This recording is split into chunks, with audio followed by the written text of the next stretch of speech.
Bien, vamos ahora a ver un ejercicio de bondad de ajuste a la distribución normal.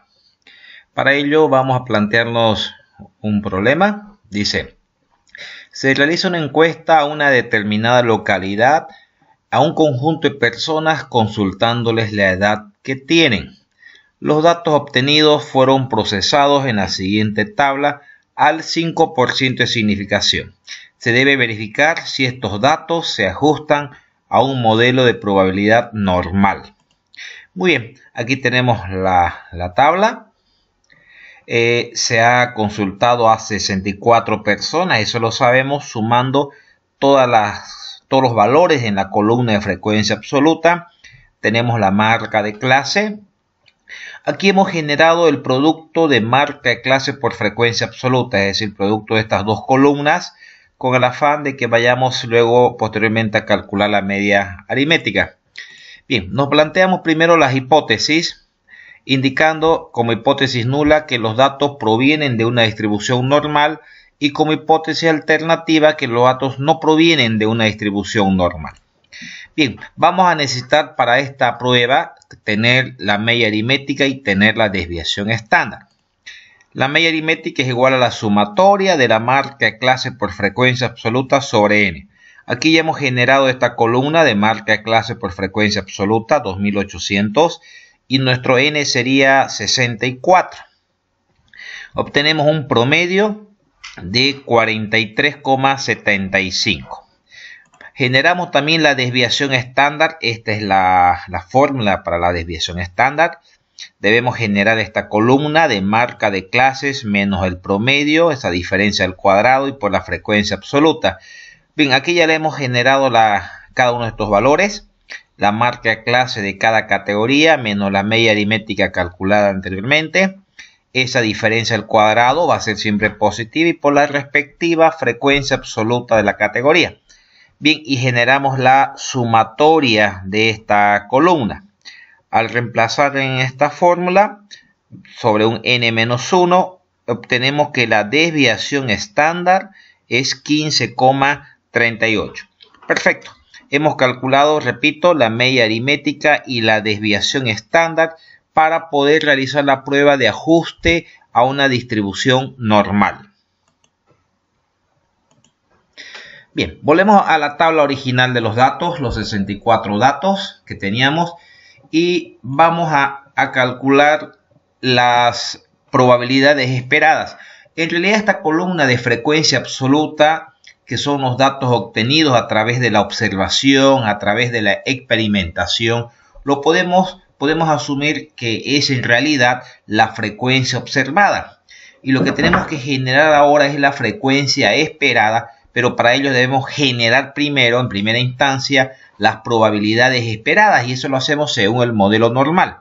Muy bien, acá tenemos la gráfica de la curva normal, donde tenemos las categorías o intervalos de clases, 10 a 20.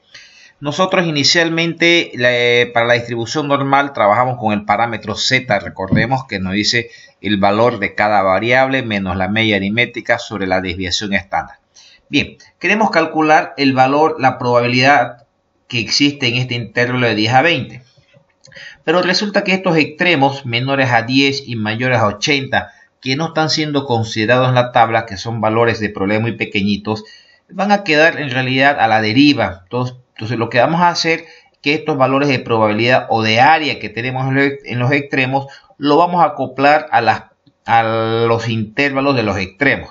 Entonces, en vez de decir de 10 a 20 para el primer intervalo, para calcular su probabilidad esperada, diremos de 20 hacia abajo. Así ¿no? Recordemos que la distribución normal trabaja con menor o menor igual. Entonces, calcularemos desde el inicio hasta 20, que corresponde a nuestra primera categoría. Entonces, x menor o igual a 20. El z, acá es el valor que toma la variable que es 20, menos la media aritmética que la calculamos anteriormente sobre la desviación estándar. Debemos generar los z con 2 decimales para poder ingresar a la tabla. Bien, aquí hemos reemplazado y nos da un z de menos 1,54. De menos 1,54. Nos vamos a la tabla de distribución normal. Buscamos para un z de menos 1,54 menos 1,5 y el segundo decimal en la horizontal. 54 correspondería a este valor, lo verificamos arriba, el segundo decimal, que efectivamente es el 4.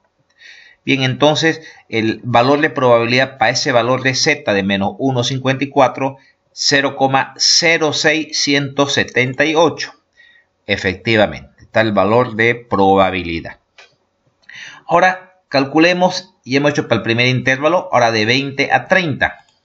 De 20 a 30. Eso significa, recordemos cómo trabaja la distribución normal.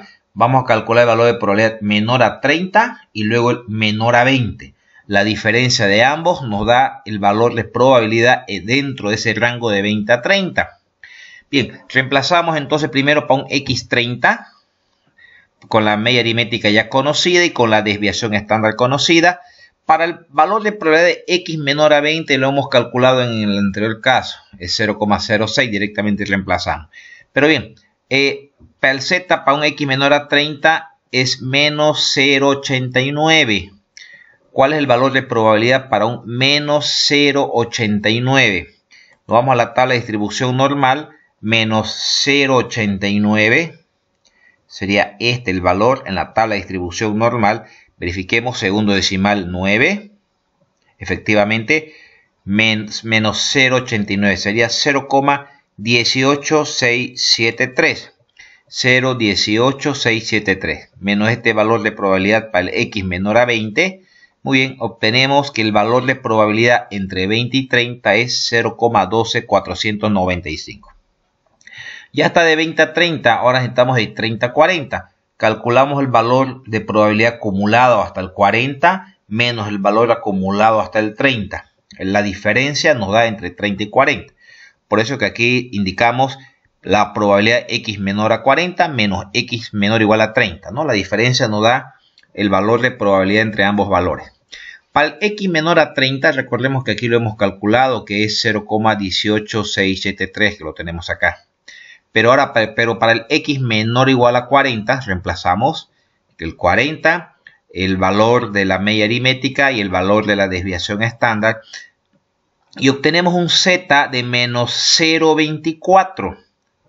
Este z de menos 0,24 nos vamos nuevamente a la tabla de distribución normal, al menos 0,24, menos 0,2 y segundo decimal sería aproximadamente este, veamos, menos 0,2 y segundo decimal 4, efectivamente, sería 0,40517. 0,40517. Bueno, y este valor quedará para el x menor a 30, que ya lo habíamos calculado anteriormente, ¿sí?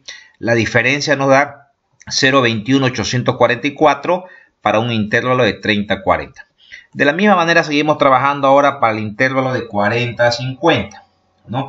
X menor a 50 menos X menor a 40. El X menor a 40 ya lo hemos calculado aquí, recuerden que nos daba 0,405173, perdón, que lo estamos reemplazando si quieren ver.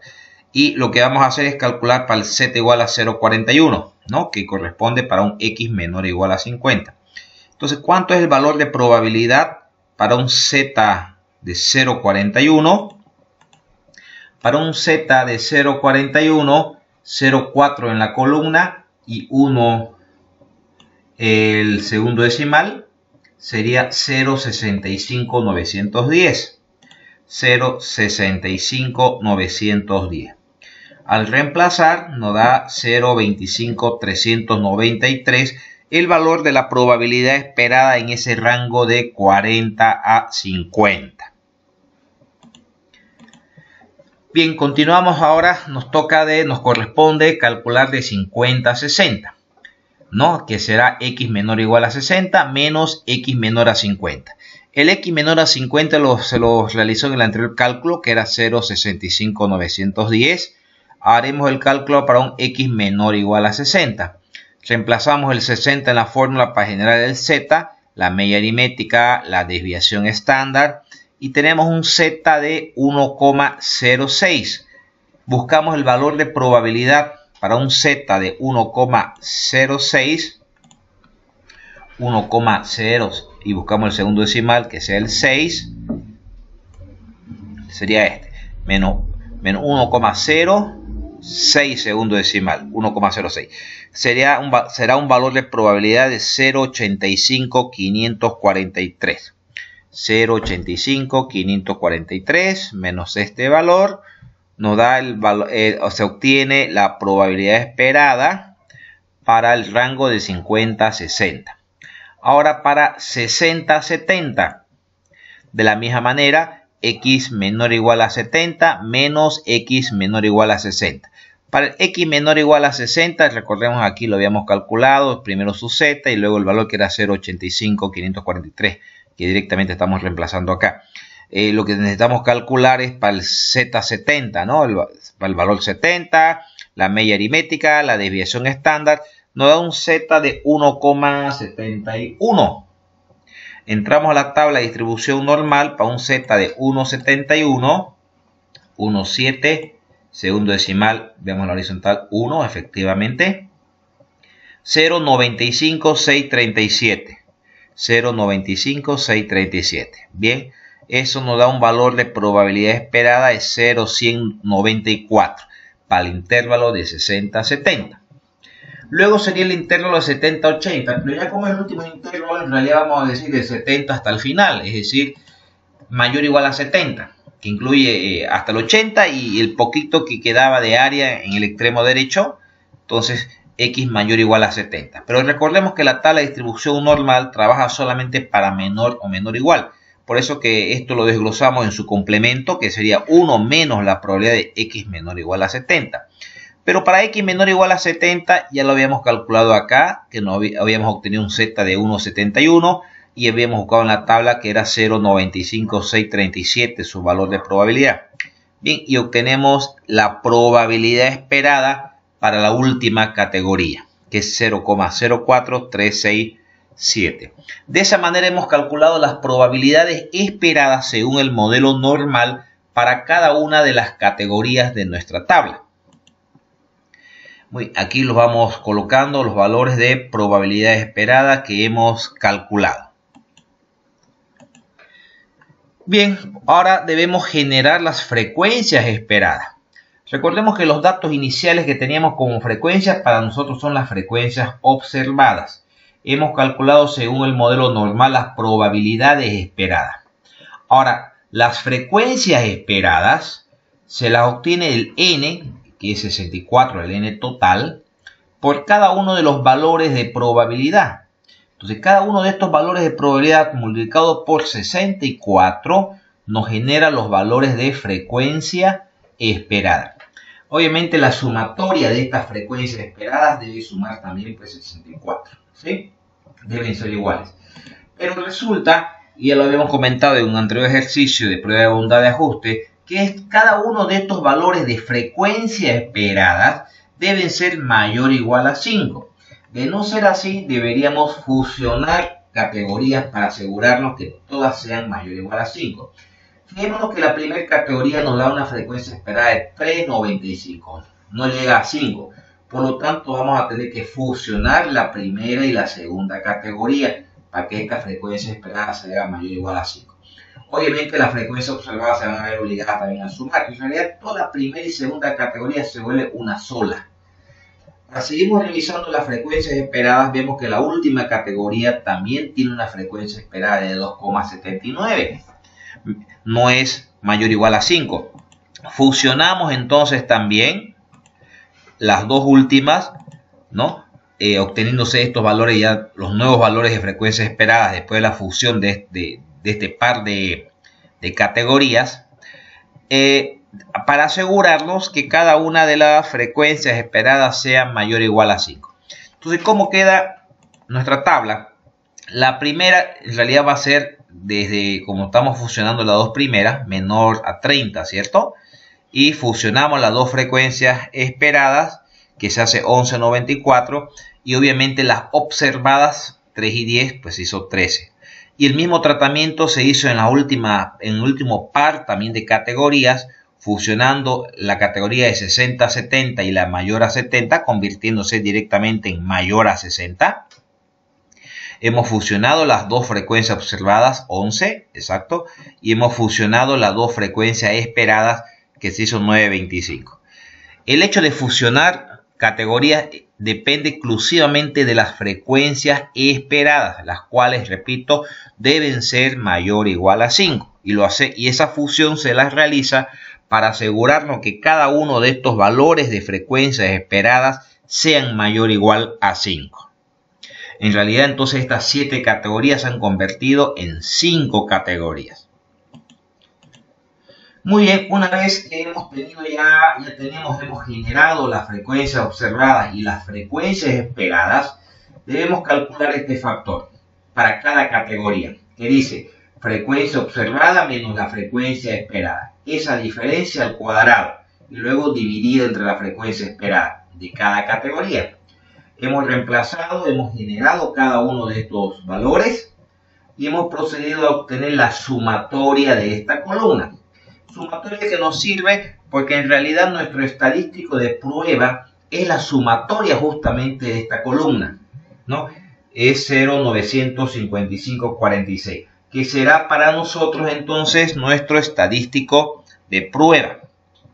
Una vez que ya tenemos el estadístico de prueba, debemos generar el estadístico crítico.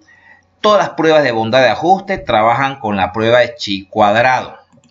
En nuestro caso vamos a seguir trabajando al 95%. Con una prueba unilateral, las pruebas de bondad de ajuste, la zona de rechazo siempre está localizado al lado derecho. Bien, entonces nuestro estadístico crítico en la tabla de chi cuadrado al 95%, debemos trabajar con los grados de libertad, donde K es la cantidad de categorías, son 5. Después de la fusión que hicimos de categorías, hemos quedado y vamos a trabajar con 5 solamente, 5 categorías. Donde M, recuerden, es la cantidad de parámetros calculados o medidas estadísticas que hubiéramos calculado. Al inicio del ejercicio nos vimos obligados a calcular la media aritmética y la desviación estándar para poder calcular luego el Z, ¿cierto? Entonces son 2 parámetros calculados.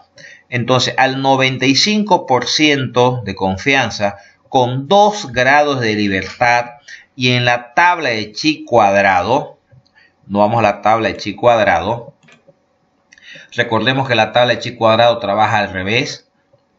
En vez de entrar al 95%, debemos entrar con su complemento, es decir, al 5% o 0,05 de probabilidad si gustan, y con 2 grados de libertad, que corresponde a 5,9915.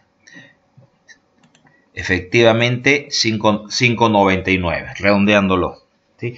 Ya tenemos nuestro estadístico crítico y acá se tiene el estadístico de prueba. Este estadístico de prueba viene y analiza si estamos en la zona de aceptación o en la zona de rechazo. En este caso, el 0,900 está en la zona de aceptación. Y si estamos en la zona de aceptación, ¿qué es lo que se acepta? Se acepta la hipótesis nula, que es la hipótesis que está sujeta a investigación.